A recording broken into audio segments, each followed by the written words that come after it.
Hi, everyone. Colin Morgan here from Plan to Profit and the Daily Grind podcast. I'm here with Derek Champagne, and we're here to talk about my entrepreneurial journey. Welcome to the Business Leadership Series, where we engage with leaders who are making an impact on their worlds and who want to share their knowledge and experience for your personal and professional growth. The following interview is designed to inspire you to become the best leader you can be. Your host, Derek Champagne, is the founder and CEO of The Artist Evolution, a full-service agency building successful brands, marketing tools, and campaigns, and also the author of the best-selling book, Don't Buy a Duck. And now, let's begin today's Leadership Series interview. Welcome to the Business Leadership Series, where our goal is to inspire you to become the best leader that you can be. I've got my buddy Colin Morgan on our show today. He's a former professional golfer turned successful entrepreneur. He's the owner with his father Paul of the Plan to Profit group. Colin, thanks for joining us today. Derek, super excited I'm here. Thank you so much for having me on. Man, I love it. You were kind enough and gracious enough to have me on your podcast a few months back. It was a delight to talk to you. You're killing it in your space, man. So of course I wanted to, and I was lucky enough for you to say yes to be on. So, hey, I want to hear a little bit about your entrepreneurial journey. A lot of our guests kind of start and let us get to know you better. Take us back several years and just kind of share some highlights of your life so we can get a better understanding of who you are and then how you got to where you are today. Absolutely. So I think it's important to understand that even when I was growing up, I never had the intention of being an entrepreneur. Although my father's an entrepreneur, my brother and sister are both entrepreneurs. I come from a family of entrepreneurs. That wasn't really my intention. I was more of an athlete, and that was my main focus. After high school, I got a full scholarship to the University of Central Oklahoma, where I was there for 2 years, and then I left. Upon me leaving, I decided to pursue my goal of being a professional golfer. And that's what I did for about 3 years. I traveled around North America. I did my best in order to make the PGA Tour, but it didn't work out for me. And I had to come to a realization that, I'm not going to be a professional golfer. I need to do something else. And it was a couple of years of transition there, because I'm sure, Derek, for my whole life, I'd always wanted to be a golfer. I had no other vision in mind. So being able to take my mindset of being an athlete and my work ethic and translating that over into something else was difficult. Right. I was depressed. I didn't know what to do. I did a lot of different things. I tried, 3 different businesses that all failed. And we can kind of talk about that a little bit more.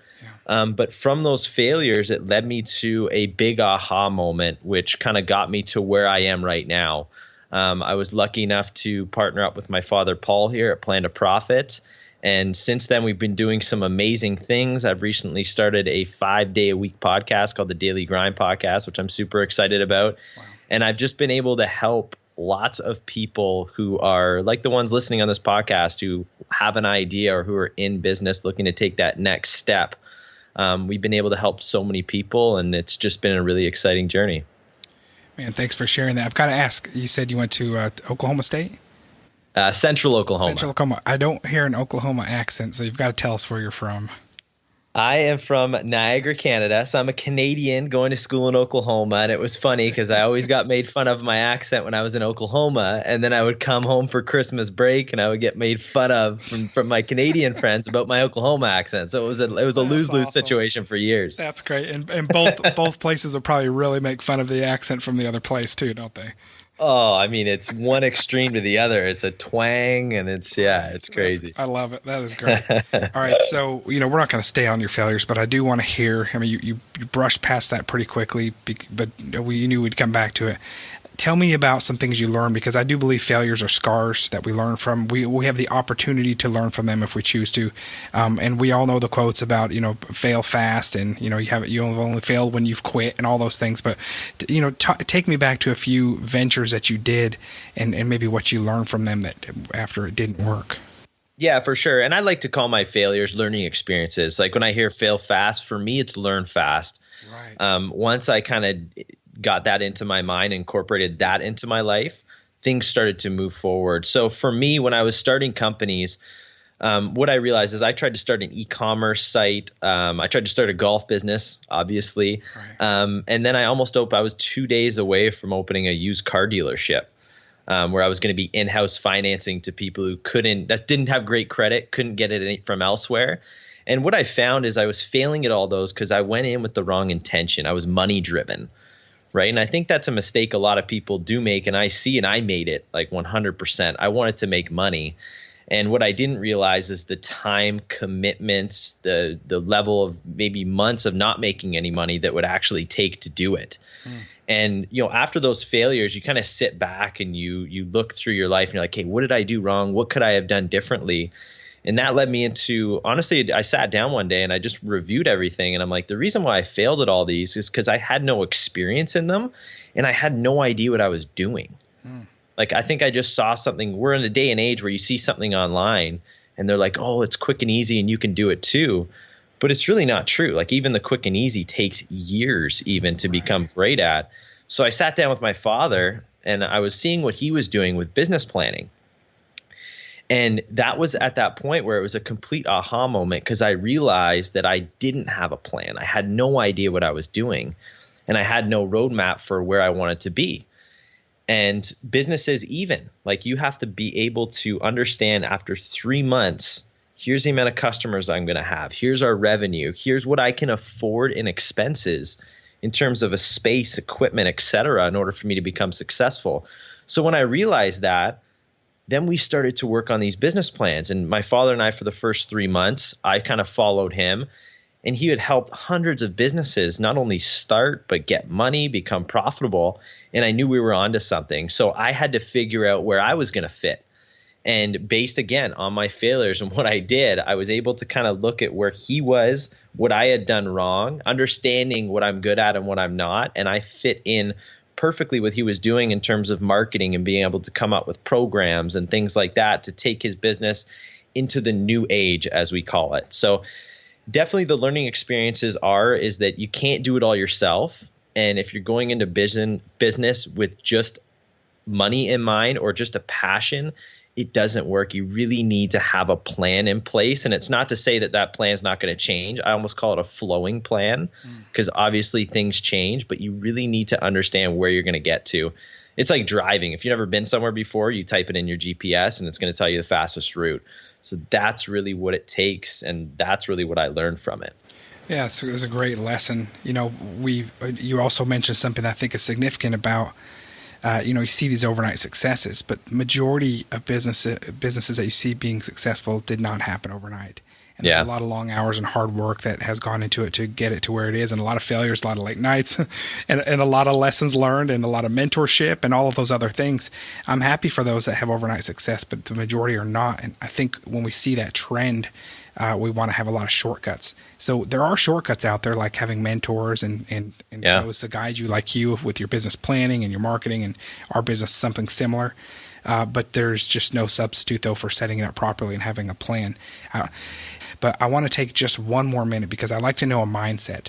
So when you hit these points, I can relate to your story. I thought music was going to be my career. And when that changed for me and I had to make a pivot, I said, what am I going to do? And you had that with golf. And so when you had to change from golf, and when you had to, like with the car dealership, realizing wasn't open, man, those are low moments. And a lot of us can relate to those. I mean, low, where you're just questioning everything that you're doing. What did you do in those moments? Because some of our listeners might be there. What did you do that helped you get out of that moment in order to see that there was other opportunity and that it wasn't the end of the world? Yeah, well, I think one thing you have to realize is that a lot of times when you succeed or if you fail, a lot of it has to do with timing and luck. And I think that everything that you attribute to, whether you really succeed or whether you fail, you do have to attribute some of it to it was just bad timing or it was bad luck. But I think at that time of like my lowest point, I think we all go through it, but you have to come to realization, like, am I just going to stick in here and sulk, or am I going to do something to change my situation? And I made that decision that I didn't like where I was in my life and I wanted to change and I wanted to start seeing an impact. And so what I did is I start reaching out to people. First, I started, self-improving myself, self-education. I read, I watched a lot of videos. I needed motivation. And then from that, I started to speak with people who are more successful than me, people who had what I wanted And I was able to talk with these people and understand, okay, like pick their brain for 15, 20 minutes and just understand what it took in order to become successful. And then from that, what I realized is a lot of the most successful people out there, when it comes to goal setting, they don't necessarily have goals, but they have an overall vision. And to give you an example of that is we all want to be fit, eat healthy, say look good, right? But it's hard to set a goal. Like a lot of people set that goal of I'm going to go to the gym every single day. That's my New Year's resolution. But it doesn't really work out. But if you can kind of ask yourself why you want to get fit, like what is it? What's the main reason why you want that? Is it because you're unhappy with the way you look? Is it because you want to be healthy for your kids? Is it because you want to make a change in the world and you want to be the best version of yourself? And I think once you start having that vision in place, all those little things underneath, such as eating healthy and working out, just become a part of that overall vision. And I'm in pursuit right now of progress. All I'm trying to do every day is get better. I look at life as a success ladder with an infinite number of steps. And all I'm trying to do every single day is just go one step up on that ladder. And there's days where I don't. And there's days where I jump up a couple steps, but that's all I'm in pursuit of is progress. And I know that progress will lead me to where I want to be. Man, I like that. And you know what? That reminds me of improving a golf game. Did you think you learned something from that? Definitely. I mean, when I was a professional golfer, right? Like you see the most successful people, they have coaches in all aspects of their life. They have a schedule built out and they're trying to get a half shot better. Right. A quarter shot better, right? Like they're not even trying to get 2 shots better. They're trying to make one more putt around, and that makes a huge impact. And just being able to switch that mindset from athlete to professional is huge. Man, a lot of us have trouble with that, myself included. It's been something I've really had to work on, and I have not mastered it yet, but to enjoy the journey and to be happy with getting a little bit better, because a lot of entrepreneurs also have that quote unquote, in quotes, visionary mindset. And so we see the end, so it's hard to be patient to get to wait to get to that end. And so to learn how to be happy with a half shot better is a big deal. Are there any tips for doing that, for being in the moment, for appreciating those small successes? Anything that you've seen that's helped you to not be impatient and to realize that that's the type of growth that's appropriate? I think a big thing is being grateful. I mean, I still struggle with this every day, right? Like there's some days where I don't get better, but but I think being grateful for where you are, what you have and what you've done is really important. Because I think we're in 2018. It's really easy to look at your life and look at someone else's life and compare and wish you had a nicer car, wish you had, better furniture or nicer clothes or you made more money. But you really look at what you have compared to everyone. And as long as you're happy with that and you sit down every day and you just go through what you're grateful for, the things that you have and what you've done, that will push you forward. I think that instead of looking ahead, able to be present in the moment with having a vision, that's really what's key. So tell me a little bit more. Tell me about your current business and how you help your customers. For sure. So we like to say that we work with entrepreneurs or wantrepreneurs out there who have an idea, and we help them develop that idea and make them become profitable from day number one. So there's a lot of moving parts to that. But essentially, when we say building an idea, is a lot of people have an idea of starting a business, right? Whether that be an online business, a retail business, a restaurant. So just sticking on restaurants, the difference between an idea and what we do is someone with an idea of opening a restaurant be like, I want to open a restaurant. Well, that's great. What we do with them is we build that into a concept so they can clearly see and picture in their mind that they just don't want a restaurant. They want to have a 50-seat sports bar that serves local fresh pub food with old memorabilia on the wall. It's open from 11 to 2 a.m. daily. On Tuesdays, they do wing specials. They're going to have craft beers on tap. And their serving staff is going to wear backwards hats, T-shirts, shorts, and running shoes. See, the difference there is you can actually envision yourself in that business. Right. So now you can kind of work towards that. So when we help people, that's the process we go through at the beginning stages And once you have that in mind, it makes it super simple to go through the financial side of business, which is a little bit more boring, Right. and be able to understand your costs, expenses, things like that. But it's that original thought of being able to develop that idea really is that's what's key. Hey, is there anything else, anything new happening for you with your business, with your products, with what you're doing that you're particularly excited about right now? Well, other than going to Plan to Profit, I'm super excited about the podcast that I've got going on. I run it 5 days a week. Yeah, absolutely. I interview inspiring and really successful entrepreneurs like Derek. I've had Derek on the show. Your story, Derek, of Don't Buy a Duck is still my favorite. Okay. Well, thank you. Appreciate it. It is. It's still my favorite, but I'm lucky to have some amazing guests, and I have a ton coming for 2018. For me, it's just a great opportunity to speak with people like yourself. And whenever I do a podcast, I have a notepad and I write down, because there's so many things that you can learn, even though you're learning it here on the podcast as guests and as hosts. You can really learn a lot from everything that you do. Yeah. And from that, I'm helping people integrate podcasting into their marketing strategies for 2018. So if you're looking to get into podcasting, shoot me a line. And if you just have any question with business, I can help you there. Man, I love that. Thank you. And thanks for the compliment about being a guest. I had a blast talking to you. You're it was a great fun. host. You know, and I have to bring this up. I have 3 pages right here, and I scribble notes the whole time. And being a podcast host, and he made an offer to help you figure out how to do that. If you're something you're considering, you get to meet people that you want to learn from, that you want to have a conversation with. And it's absolutely amazing. It's a great networking tool. It's a great way to be a thought leader, and you will learn so much from your guests. You will be taking notes the whole time like I do.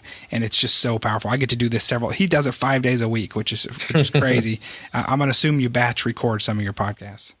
Definitely. Okay. I do that. Okay. And it's a humbling experience, because 5 days a week I get to talk with people who are much smarter than me. But that's how we get smarter. That's one of the reasons I do this podcast too, is that I can meet people that I can learn from. It's a great way to do it. What an amazing way to learn. So yeah, again, take him up on that offer. That's a generous offer to learn from him, and he can help you set up a podcast. I have a few more questions for you. This is the Business Leadership Series, obviously, and I publicly share my humiliating moment of when I realized that and I've had several companies, but a few years ago when I said, I'm a leader, and I'm an unintentional leader. So we've even changed our tagline here to be an intentional leader. What does it look like for you in your world? You've been a leader. You've seen with sports, and you've seen with your companies how to lead a team, how to lead yourself.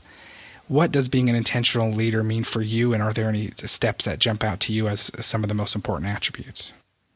Yeah, I think what I've learned from the best leaders in the world, this isn't just me, this is people who are great leaders, whether it's sports or in business, is number one, they lead.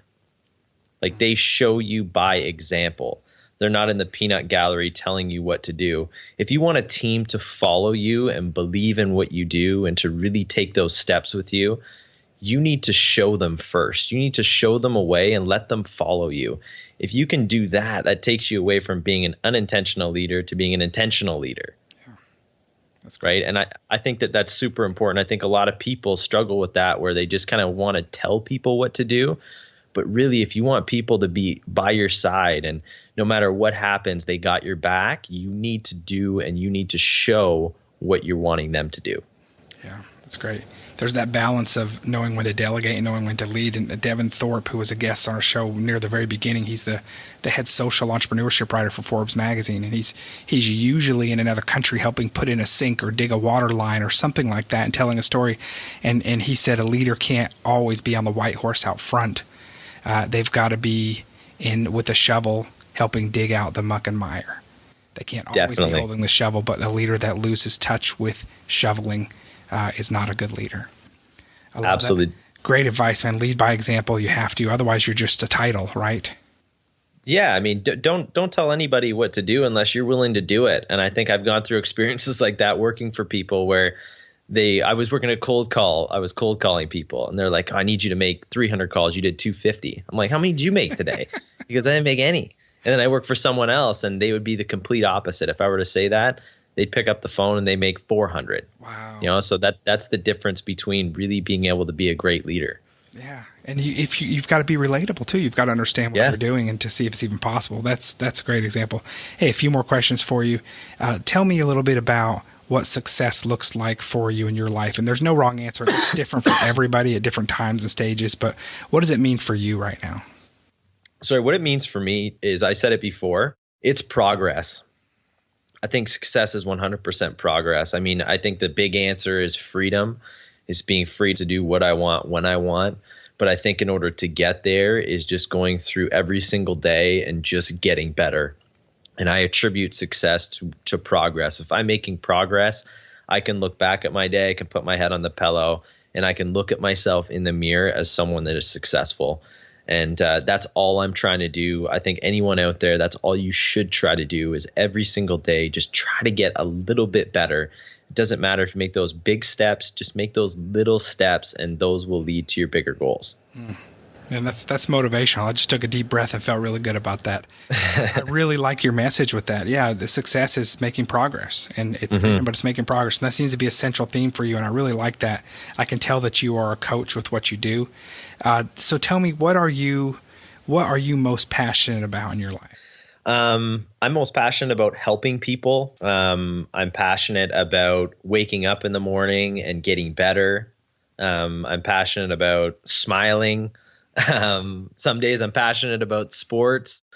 But today, honestly, like I like to live in the moment. Today, I'm passionate about being on this podcast. Awesome. I think that any opportunity that's put in front of you, whether it's big, small, huge, look at it as the same thing. If I'm going to go on stage tomorrow and speak in front of 1 million people, I'm going to treat that the same way as I am being on a podcast with 2 people, or being on your podcast today, or speaking to a small Facebook community. Just understand that everything is an opportunity and a gift, and it's your job in order to really be thankful for that and give people the most value that you can possibly give. What is your proudest accomplishment in your life? I would say that's a very good question. I could answer it in 2 different ways. But speaking in terms of, say, just life in general, I would say my proudest moment was when I had essentially an abuse issue when I was younger. And the minute that I was able to learn that it wasn't my fault and to seek help with that, and that first day I walked in and I spoke with a psychologist, that's my most proudest moment. And that was really a game changer for my entire life. All right, so Colin, I want to talk to you just a little bit more. How would our listeners reach out to you if they want to learn more information about you, or if they want to take you up on that offer to hire you to give consulting on their starting a podcast, or if they need help with their business planning and other services that you provide? For sure. I'll make it super simple for everyone. You can go to the Artist Revolution, Derek's website /daily grind, I'll put, and everything is going to be there. I'll give away a free ebook. I'll put together a little webinar presentation, a video presentation to teach you all a little bit more about what I do. And for those of you who want to book a call with me and see how I can help you, I'll put a 15-minute consultation call there as well, direct link to my calendar. So for anyone out there, there's 3 ways in which you can get in contact with me. Awesome. Thank you so much. Again, that website is theartistevolution.com/the-daily-grind. Man, Colin, is there any final parting advice that you want to share with our listeners today? Absolutely. I would just say again, I can reiterate it again, make progress every single day. Wake up, have an intention just to get better. Not in business. It doesn't have to be in business. It can be in life. It can be in relationships. It can be in health. Just every day, wake up with the intention of getting better. If you do that, I promise you, I'm not there, but one day you'll wake up and you'll be exactly where you want to be. Awesome. Colin Morgan, thank you again for being our guest. Our so fortunate that we get to have you on our program, and I look forward to following you and seeing the next great things that are happening with your life. Derek, thank you so much for having me. I really, truly appreciate it. I love what you're doing. I love the podcast, and I really appreciate you having me on. Same here. We'll talk soon, buddy. I want to invite you to join me in supporting the American Diabetes Association. I've got the honor of being a Kiss a Pig candidate this year, which means I have the opportunity to help raise money for the American Diabetes Association locally. The ADA has been funding innovative research to combat diabetes since 1955. And in 2011, they funded more than $35.75 million a year in research at 139 research institutions across the country. The statistics, approximately 1.25 million American children and adults have type 1 diabetes. As many as 1 in 3 American adults will have diabetes in 2050 if present trends continue. I want to invite you to join me in supporting the American Diabetes Association. You can learn more at diabetes.org or stopdiabetes.com to see how you can get involved. You've been listening to the Business Leadership Series, where we engage with leaders who are making an impact on their worlds and who want to share their knowledge and experience for your personal and professional growth. This interview was designed to inspire you to become the best leader you can be.